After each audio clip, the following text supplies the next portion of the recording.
Greenland पर America का कब्जा। राष्ट्रपति ट्रंप ने ग्रीनलैंड की जमीन पर गाड़ा अमेरिकी झंडा। ट्रंप के इस रवैये से क्या वर्ल्ड वॉर 3 का होगा आगाज? क्या जिनपिंग और पुतिन ट्रंप को देंगे करारा जवाब, या फिर ग्रीनलैंड बन जाएगा अमेरिका? सवाल ये भी है कि क्या 50,000 आबादी वाला देश ग्रीनलैंड अमेरिकी फौज को रोक पाएगी? क्या ब्रिटेन, फ्रांस जैसे देश यूरोप ट्रंप को रोकने की मुहिम में युद्ध के स्तर तक जाएंगे? रूस से यूक्रेन युद्ध में फंसा यूरोप ट्रंप के मिशन ग्रीनलैंड पर कितना विरोध करेगा? रूस के राष्ट्रपति व्लादिमीर पुतिन की अमेरिका के प्लान पर चुप्पी के पीछे क्या कोई डील है? क्या यूक्रेन पर अमेरिकी शांति प्रस्ताव पर यूरोपीय देशों के विरोध से ट्रंप खिसियाए हैं?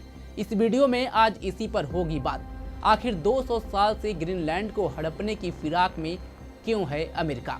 वीडियो के अंत तक बने रहें। नमस्कार, स्वागत है आप सभी का। मैं हूं सतेंद्र शर्मा।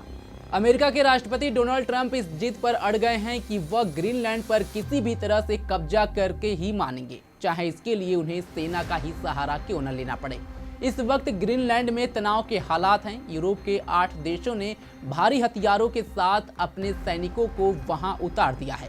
डेनमार्क, जिसके पास लगभग 85,000 सैनिकों की ताकत है, उसने भी अपनी सैन्य तैनाती बढ़ा दी है। और इस टेंशन के बीच ट्रंप की विवादास्पद तस्वीर वायरल हो रही है। ट्रंप ने अपने सोशल मीडिया हैंडल पर एक AI जनरेटेड तस्वीर शेयर की है, जिसने दुनिया भर में तहलका मचा दिया है। इस तस्वीर में ट्रंप मार्को रूबियो और JD वेंस के साथ ग्रीनलैंड की धरती पर अमेरिकी झंडा गाड़ते हुए दिखाई दे रहे हैं। वहां एक बोर्ड भी लगा है जिस पर लिखा है ग्रीनलैंड अमेरिकी क्षेत्र, स्थापना 2026।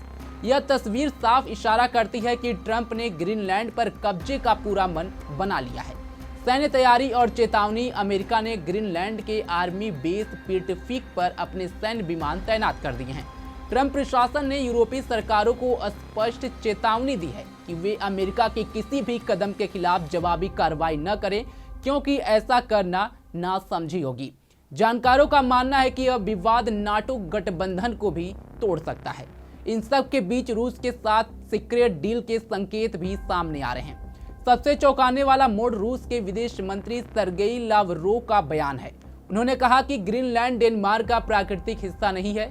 रूस ने यह भी साफ किया है कि उसका खुद ग्रीनलैंड पर कब्जा करने का कोई इरादा नहीं है और वह किसी के अधिकार को चुनौती नहीं देता। इस बयान के बाद कयास लगाए जा रहे हैं कि यूक्रेन और ग्रीनलैंड को लेकर पुतिन और ट्रंप के बीच कोई बड़ी गुप्त डील हो गई है। संभावना जताई जा रही है कि पुतिन ग्रीनलैंड पर अमेरिका के कब्जे का विरोध नहीं करेंगे। इसके बदले में ट्रंप यूक्रेन में रूस की सैन्य कार्रवाई पर पुतिन को खुली छूट दे सकते हैं। बता दें, यह पहली बार नहीं है जब अमेरिका के द्वारा ग्रीनलैंड पर कब्जा करने की बात कही जा रही है। अमेरिकी राष्ट्रपति डोनाल्ड ट्रंप आर्कटिक क्षेत्र के देश ग्रीनलैंड पर कब्जे के लिए यूरोप या किसी भी महाशक्ति से टकराने के मूड में दिख रहे हैं और पीछे हटने को कतई तैयार नहीं है। लेकिन ये सब अचानक नहीं हुआ है। करीब 200 सालों से अमेरिका ग्रीनलैंड को हड़पने की फिराक में है। नॉर्वे और डेनमार्क के बीच 434 साल पुरानी राजनीतिक संधि टूटने के बाद से ही अमेरिका की इस पर निगाह है। 1814 की कील संधि के तहत डेनमार्क के हाथों से नॉर्वे तो निकल गया था, लेकिन ग्रीनलैंड उसके पास रह गया। सवाल है कि 50,000 आबादी वाला देश ग्रीनलैंड क्या यूरोपीय देशों के बलबूते अमेरिका को मिशन ग्रीनलैंड से रोक पाएगा या नहीं? क्या यह दुनिया में तीसरे विश्व युद्ध की आहट तो नहीं है? ट्रंप ने पहली बार 2019 में ग्रीनलैंड पर कब्जे का ख्याल जाहिर किया था और फिर वेनेजुएला के बाद दूसरे कार्यकाल में ट्रंप ने ग्रीनलैंड पर अमेरिकी झंडा गाड़ दिया है। अमेरिकी राष्ट्रपति एंड्रयू जैक्सन ने 1832 में इसे खरीदने का प्रस्ताव दिया था। उस वक्त अमेरिका भी धड़ाधड़ अपना दायरा बढ़ा रहा था। लुइसियाना परचेज और मुनरो ड्रॉक्सिंड के तहत अमेरिका दूसरे देशों के इलाकों और द्वीपों पर कब्जे की होड़ में शामिल है। अमेरिकी विदेश मंत्री विलियम सेवर्ड ने 1867 में अलास्का क्षेत्र के साथ ग्रीनलैंड को खरीदने का ऐलान किया। अलास्का के लिए उन्होंने रूस से बातचीत की। अलास्का पर कब्जे के जरिए अमेरिका का प्लान था कि कनाडा को घेरकर उस पर दबाव डाला जाए ताकि वो अमेरिका का हिस्सा बन जाए, लेकिन ब्रिटेन और कई अन्य यूरोपीय देश इसके खिलाफत कर रहे थे। प्रथम विश्व युद्ध से पहले भी अमेरिका ने फिर ग्रीनलैंड और डेनिश वेस्ट इंडीज को खरीदने की कोशिश की। वो ऐसे सामरिक समुद्री इलाकों पर अपना अधिकार चाहता था ताकि जर्मनी के खिलाफ सैन्य अड्डों की तरह उसका इस्तेमाल किया जा सके। जर्मनी पर युद्ध की घोषणा से कुछ दिन पहले 31 मार्च 1917 को डेनिश वेस्ट इंडीज को अमेरिका सौंपा था। अमेरिका ने उस वक्त ग्रीनलैंड पर डेनमार्क के कब्जे को मान्यता देने से इनकार कर दिया था। द्वितीय विश्व युद्ध प्रारंभ होते ही व्हाइट हाउस में ग्रीनलैंड के कब्जे को लेकर दोबारा चर्चा तेज हो गई। नाजियों ने अप्रैल 1940 में डेनमार्क पर कब्जा करने के बाद अमेरिका ने ग्रीनलैंड की राजधानी नूक में तुरंत एक वाणिज्यिक दूतावास बना लिया। डेनमार्क ने नाजी जर्मन के डर से 1941 में अमेरिका को ग्रीनलैंड में सैन्य अड्डा बनाने की मंजूरी दे दी।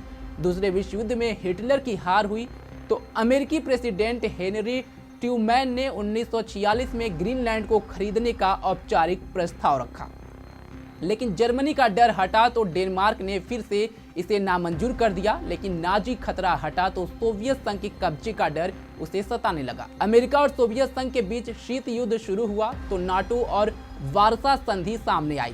सोवियत खतरे को देखते हुए अमेरिका ने तय किया कि सुरक्षा के लिए ग्रीनलैंड पर कब्जा जरूरी है। नाटो का सदस्य डेनमार्क भी अन्य यूरोपीय देशों की तरह अमेरिका के साथ सुरक्षा संधि का पक्षधर था।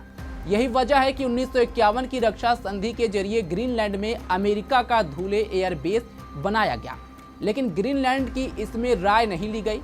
पूरे शीत युद्ध के दौरान अमेरिका ने ग्रीनलैंड को सुरक्षा कवच बनाया। यह नाटो की उत्तरी ढाल का हिस्सा था और परमाणु हथियारों की होड़ तेज होने के साथ ही डेनमार्क की 1957 की परमाणु हथियार मुक्त क्षेत्र नीति के बावजूद अमेरिकी परमाणु हथियार इस अड्डे पर रखे गए थे। सोवियत संघ के विघटन और अमेरिका के एकमात्र महाशक्ति के तौर पर उभरने के साथ ग्रीनलैंड पर अमेरिका कुछ शांत हुआ, लेकिन रूस के यूक्रेन पर हमले, चीन की समुद्र में बढ़ती आक्रामकता को देखते हुए अमेरिका फिर से ग्रीनलैंड पर सोचने को मजबूर हो गया है।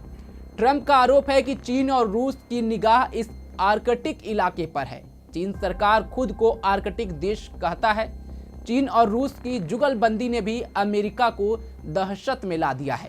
डोनाल्ड ट्रंप की पहली सरकार में विदेश मंत्री माइक पोम्पियो ने 2019 में आर्कटिक काउंसिल की मंत्री स्तरीय बैठक में ग्रीनलैंड खरीदने की पेशकश की थी। अमेरिका ने चेतावनी दी थी कि आर्कटिक काउंसिल सिर्फ एनवायरनमेंट और साइंस रिसर्च के भरोसे नहीं बैठ सकती है। चीन और रूस की विस्तारवादी नीतियों को नजरअंदाज नहीं किया जा सकता है। अब ट्रंप ने ग्रीनलैंड को अमेरिकी कब्जे में लेने का गंभीर अभियान छेड़ दिया है। उन्होंने ग्रीनलैंड के हर नागरिक को $1 मिलियन देने की पेशकश भी की है। साथ ही सेना की तैनाती बढ़ा दी गई है। अब देखना यह होगा कि आने वाले दिनों में यह तनाव युद्ध का रूप लेता है या कोई नई कूटनीतिक तस्वीर सामने आती है। फिलहाल अभी के लिए बस इतना ही। देश दुनिया की तमाम खबरों के लिए जुड़े रहे हमारे साथ और देखते रहें पंजाबकेसरी.com। धन्यवाद।